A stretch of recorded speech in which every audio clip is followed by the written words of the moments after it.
ভুনা করব। আমরা দুজন মানুষ 3টা ডিম রান্না করব, কিছু মনে করবেন না। করে দেব জিরা তেলের উপর, দারচিনি, তেজপাতা একটা নাও, তারপরে দেব পেঁয়াজ কুচি এবং মরিচ কুচি। ডিম ভুনা একটু বেশি করে পেঁয়াজ দিলাম। পেঁয়াজগুলো একটু ভাজা ভাজা করে নিছি। এখন দেব একটু আদা বাটা, একটু কাঁচা মরিচ বাটা, রসুন, দেব একটু লবণ,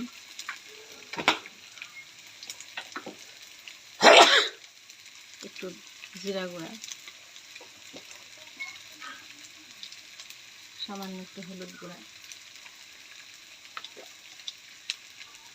লাল মরিচের গুঁড়া,